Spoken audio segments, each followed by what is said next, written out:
आइए next question देखते हैं। क्वेश्चन कह रहा है, अच्छा मैंने पहले भी कहा था कि आप क्वेश्चन पढ़ने पर न जाइए, पहले देखिए सीधे पूछ क्या रहा है क्वेश्चन में। क्वेश्चन में पूछ रहा है current, the current through the load will be, यानी करंट फाइंड आउट करना है। ये इसके बाद में क्वेश्चन पढ़ेंगे, ठीक है। पहले जरूर होना चाहिए कि क्वेश्चन क्या पूछ रहा है और उसके ऑप्शन क्या क्या दिए हैं, एक बार इससे जरूर गो थ्रू हो लीजिए। क्वेश्चन पे आइए। 5 सेल्स आर कनेक्टेड, 5 सेल हैं वो कनेक्टेड है सीरीज में इन अ रो, एक रो में 5 सेल सीरीज में हमारा कनेक्टेड है। तो हमने क्या किया, 5 सेल लिया जिसको सीरीज में कनेक्ट कर दिया, 1 2 3 4 5, ऐसे हमने इसको सीरीज में कनेक्ट कर दिया।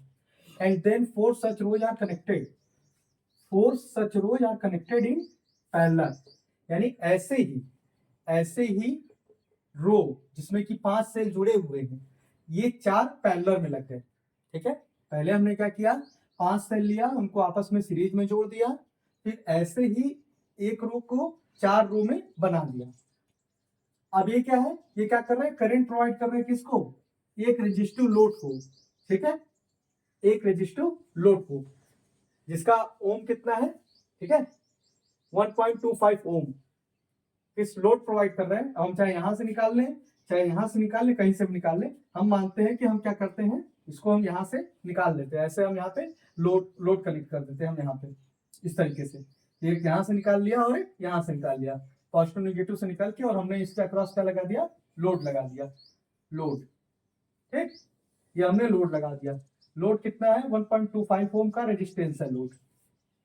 अब कह रहा है each cell has EMF of 1.5 volt, यानी हर जो सेल है उसका ईएमएफ कितना है, 1.5 वोल्ट, यानी इसका ईएमएफ कितना है, 1.5 वोल्ट। और इंटरनल रेजिस्टेंस भी है, इंटरनल रेजिस्टेंस कितना है, 0.2 ओम। तो इंटरनल रेजिस्टेंस हमने दिखा दिया 0.2 ओम। किसी भी वोल्टेज सोर्स का इंटरनल रेजिस्टेंस उसके सीरीज में दिखाते हैं, इसलिए हमने यहाँ सीरीज में दिखाया है, ठीक।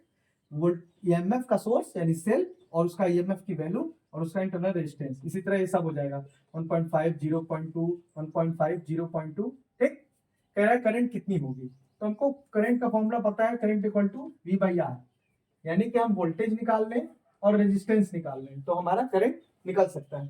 तो पहले हम निकालेंगे टोटल वोल्टेज कितना मिलेगा, तो पहले एक लाइन में कितना वोल्टेज मिलेगा, तो एक सेल का ईएमएफ कितना है, 1.5 वोल्ट, लगे कितने हैं, 1 2 3 4 5, सीरीज में लगे हैं तो जुड़ जाता है, तो 1.5 इंटू 5 ये हमारा हो गया।